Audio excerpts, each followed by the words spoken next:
সামনে চলেছে মহড়া, দেখে হবে সম্পাদন অস্ত্র নয়নে ব্যাঙ্গে যাওয়া মানে জানাই বিদায় অভিনন্দন। গতকাল আয়োজিত পানিশ্বর মাননীয় গাউসিয়া দাখিল মাদ্রাসার 2024 সালের বিদায় শিক্ষার্থীকে বিদায় অনুষ্ঠানে উপস্থিত আছেন অনুষ্ঠানের সম্মানিত সভাপতি, সহসভাপতি, মাদ্রাসার ম্যানেজিং কমিটি, সরকারি বেসরকারি চাকরিজীবী এবং এলাকার গণ্যমান্য ব্যক্তিবর্গ। উপস্থিত আছেন দাওয়াতি সম্মানিত মেহমানগণ, উপস্থিত আমার শ্রদ্ধেয় বড় ভাই ও বোনেরা, আমার সহপাঠী বন্ধুগণ এবং উপস্থিত আছেন আমার স্নেহের ছোট ছোট ভাই ও বোনেরা। আজকে বেলা ক্লান্ত মনে আপনাদের সাথে উপস্থিত হয়েছি। যদিও আমাদের মুখে হাসি কিন্তু হৃদয়ে আমাদের কান্না, যদিও মুখে আমরা হাসছি কিন্তু আমরা কেউ ভালো নেই। আসলে আজকের দিনে বড় ভাইদেরকে বিদায় দিতে হবে। আজকের দিনের পর থেকে হয়তো বা তাদের সঙ্গে আর দেখা নাও হতে পারে। আজকের দিনে আমরা বড় ভাইদেরকে বিদায় দেব। যত এটা চির বিদায় নয়, তত চির বিদায় থেকে কোনো অংশে কম নয়।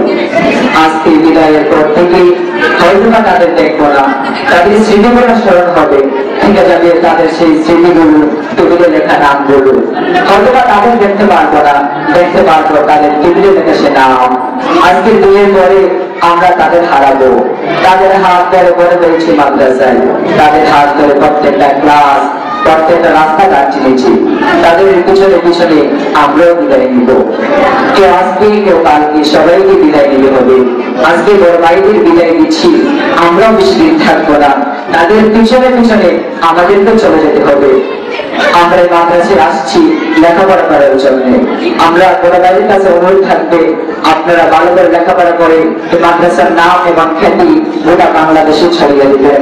দেখি যাবে আপনাদের সাথে চলাফেরাই যদি আমাদের কোনো বড় বিয়ান্ত হয়ে থাকে, ছোট ভাই হিসেবে আমাদের ক্ষমা দিয়েছি দেখবেন। এখন আমি আমার বক্তব্য শেষ করার আগে ছড়িয়েছি কথা বলে নিচ্ছি, যুগ জামানা পাল্টে দিতে চাই না অনেকজন। এক মানুষই আনতে পারে জাতির জাগরণ, এক মানুষই নিবনে তাদের বাছাই কাফেলা, ক্ষুদ্র ডিঙ্গা বাছাই জাহাজ ওয়াসিম দরিয়ায়, তেমনি করে চলছে সেটাই রাতে বিনামান। একটি বাতি চালতে পারে হাজার বাতির প্রাণ। আমার অনুরোধ থাকবে যে ভাই এবং বোনেরা এসএসসি দিবেন, আপনারা এরকম বাতির প্রস্তুতি দিবেন, একটা বাতি নয়, আপনারা সবার জন্য বাতি হয়ে ওটা বাংলাকে আলোকিত করতে পারেন। এই অনুরোধ রেখে আপনাদের কাছ থেকে আমার বিদায় নিচ্ছি। যদি আমার কোনো ভুল হয়ে থাকে সম্মানিত মেহমান এবং সম্মানিত সভাপতি সহসভাপতি ক্ষমার দৃষ্টিতে দেখবেন। আসসালামু আলাইকুম ওয়া রাহমাতুল্লাহি ওয়া বারাকাতুহু।